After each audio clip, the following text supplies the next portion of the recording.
Ushindi ndio huu hapa, umefika nyumbani sasa. Arusha kutokea Dar es Salaam. Tulifurahi mno. Jamani tucheze. Yaani ni uhakika kabisa, haina longo. PMBet ni yenyewe. Ni www.pmbet.co.tz. Naitwa Yusuf Kileo, mtaalamu wa usalama wa mitandao na uchunguzi wa makosa ya kimtandao ama ya kidigitali. Kimsingi tumeweza kuketi leo tukapeana elimu ya uelewa kuhusiana na mkutano mahususi wa jukwaa la utawala ama usimamizi wa kimtandao barani Afrika, ambayo kwa nchi yetu tuna bahati kubwa sana kwamba hili limetokea kwa mara ya kwanza. Hatujawahi kuliona tena kwenye hii nchi, na imekuwa ni kwa mara ya kwanza kutokana na kwamba hali ya sasa ya masuala ya mitandao na tehama kwa jumla yake yameonekana kwamba tunafanya vizuri sana.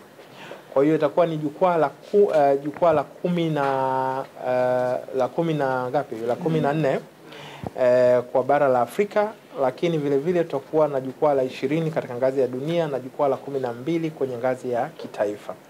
Kwa hiyo tutakuwa na mkutano huu kuanzia tarehe 24 mpaka tarehe 28 kwa wale wanaopewa mafunzo maalum, tunasema Internet Governance Forum, ambao ni capacity building kwa watu mahususi ambao wamechaguliwa 60.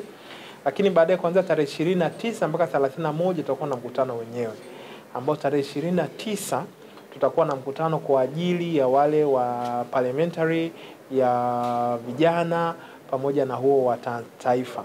Lakini 30 na 31 tutakuwa na huo mkutano mkuu ambao wageni, mawaziri, watunga sera, watu wa kawaida wote watashirikishwa hapo, na ni mkutano ambao kila mmoja anakaribishwa ili kwa pamoja tuje tujadili mustakabali mzuri wa matumizi ya mitandao kwa kila mtu, ambao yako salama na anaweza kutuletea manufaa mengi ambayo mtandao huo uko nayo. Kuhusiana na kile ambacho tumejifunza hapa kwa siku ya leo, tumeweza kuangalia kwa karibu theme zake zile 5 ambazo tutazijadili. Moja, tumeangalia masuala ya usalama mitandao yatajadiliwa, masuala ya kuongeza ushirikiano yatajadiliwa, masuala ya kuboresha infrastructure za barani Afrika yatajadiliwa, masuala ya teknolojia zinazoibukiwa yatajadiliwa, masuala ya kuhakikisha kwamba kila mmoja anapata mtandao yatajadiliwa. Haya yote tutakuwa na mjadala wake mahususi kwa muda wa siku hizo 3 nilivyozieleza katika ukumbi huo wa Mwalimu Nyerere pale Posta, na tunamkaribisha kila Mtanzania, wakubwa na wadogo. Maadamu upo kwenye mambo ya mitandao na tumia internet, basi unakaribishwa kwenye mkutano huo, kwa sababu ni mkutano wetu sote ambao ni tunaita multi stakeholder, watu wote wa kila namna ambao wote tunataka kushape future ya mitandao yetu. Basi tunakutana hapo kujadili mambo tofauti kama nilivyoeleza. Kuhusiana na kuaibia kidogo issue ya jinsi gani watu wanaweza kujilinda vile vile kwenye mitandao, ni kwamba ni kweli kumekuwa na changamoto, watu wanaweza kudukuliwa akaunti zao mbalimbali. Ni kweli kumekuwa na changamoto kwamba watu wanalalamika kwamba akaunti zinadukuliwa. Kwa hiyo sisi huwa tunashauri mambo mengi. Makubwa kabisa ni 4.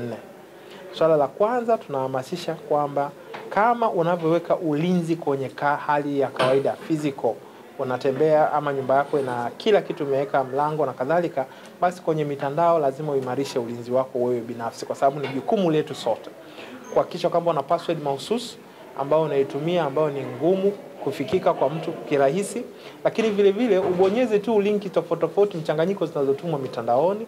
Lakini vile vile unaongeza kitu cha pili, tunasema second factor of authentication.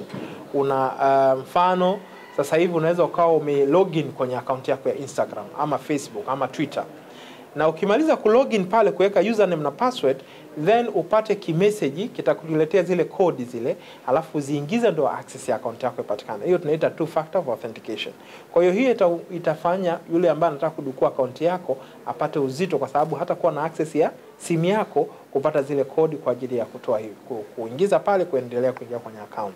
Na tunasisitiza hivyo vitu ambavyo tunaita OTPs zinazokuja kwenye simu zetu ama email zetu, sio vitu vya kushare, kwa sababu kuna wakati mwingine watu wengine wanapigiwa, mtu amesha kuhaki huko, Amaliza kukuhack, anakupigia simu, anakuambia bwana, kuna nani yangu imeingia bahati mbaya kwenye simu yako, hebu nitumie hizo namba, umeona namba 6 zimeingia hapo. Na wewe unaanza kumsomea namba ni 2888721, kumbe ile ndio mfunguo wa pili anaupata, alafu unakuwa hacked. Kwa hiyo unapomaliza kutumia hivyo vitu, unatakiwa kuhakikisha kwamba unavilinda. Password yako uilinde pamoja na hicho ufunguo wa pili ambao ni second factor authentication vile uilinde. Na unapokutana na janga la kuhakiwa kwenye mtandao, jitahidi mara moja uchange password yako kwa haraka, kuhakikisha kwamba unaanza kutumia unamuondoa yule mhalifu kwenye kuendelea kumiliki ile password yako. Na kama ninavyoendelea kusema siku zote, ripoti matukio. Tunatamani kila Mtanzania anapokutana na janga la uhalifu mtandao akaripoti maeneo sahihi ili upate faida kubwa 3. Faida ya kwanza unaweza ukafanikiwa kupata usaidizi wa jambo lililokukuta, watu waliofanya hivyo wachukuliwe hatua. Jambo la pili, nchi yetu itapata takwimu sahihi ya majanga haya na yako katika hali gani, ili tuweze kujua hotspot na hatua ziweze kuchukuliwa.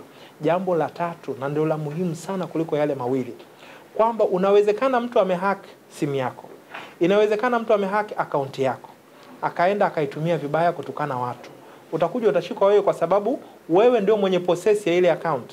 Lakini kama ulikuwa umesha ripoti kwamba bwana, mimi simu yangu sasa hivi haiko, kama inatapeli watu, mimi simu sina, kama ni account yangu bwana imehakiwa, kama inaendelea kutukana watu huko, mimi sio mhusika, maana yake wewe utakuwa umejitoa kwenye matatizo ya wewe kuendelea kupata shida ya kukamatwa wakati wewe hauhusiki, kuliko usubiri uchunguzi ufanyike ije ithibitike kwamba ile account ilikuwa si ya kwako, ama ndio limeshafanyika huko, umeshashika unasema jamani mimi nilikuwa situmii.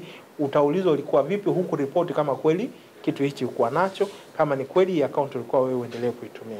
Kwa hiyo unaporipoti, faida kubwa 3 ndio hizo, kwamba unaweza kujitoa kwenye matatizo kama hiyo account yako ama hiyo simu yako itaenda kufanya uhalifu mwingine sehemu yoyote.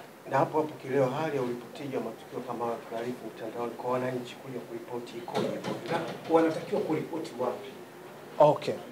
Kuhusiana na masuala ya reporting, tunahamasisha watu waripoti kwenye taasisi mahususi. Nchini kwetu hapa kuna kitengo maalum kinachodhibiti uhalifu mtandao nchini, kinaitwa Cyber Crime Unit. Na kitengo hicho ndio mahali sahihi ya watu kuripoti matukio ya kihalifu mtandao. Ukienda kuripoti kuchochoro huku na kule, umeenda kuripoti kwa mtu binafsi au mwingine anakuja kuripotia mimi binafsi, niko nyumbani unanipigia simu nimetapeliwa ama nini, naweza nisikusaidie sana. Lakini ukienda kwenye mamlaka mahususi ukaripoti, jambo lako litachukuliwa hatua na mambo yatawekwa sawa.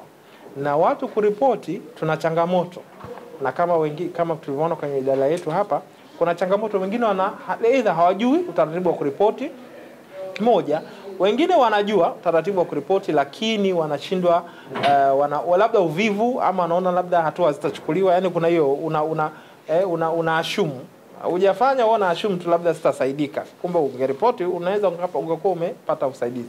Kwa hiyo hivyo ndio vitu vinaweza vikawa vinachangia watu kutokuripoti, na ndio maana matukio mengi unakuta yanaenda unreported, ama wengine wanaenda kuripoti mtandaoni. Unaporipoti mtandaoni unamripotia nani? Ama unaenda unatagi sijui taasisi fulani, ama wengine wanatagi Tanpol, wanatagi Tanpol sijui kanifanya hivi. Sasa mtandaoni kisha ripoti, kuna arabi unatakiwa kupewa, kunatakiwa utoe maelezo, unaandikisha sehemu na kadhalika. Hebu tufuate hizo taratibu mahususi ambazo ziko kama tunaporipoti matukio mengine ya haya physical, ili hatua ziwe zinachukuliwa na watu wao wanachukuliwa hatua stahiki, na tuendelee kubaki salama.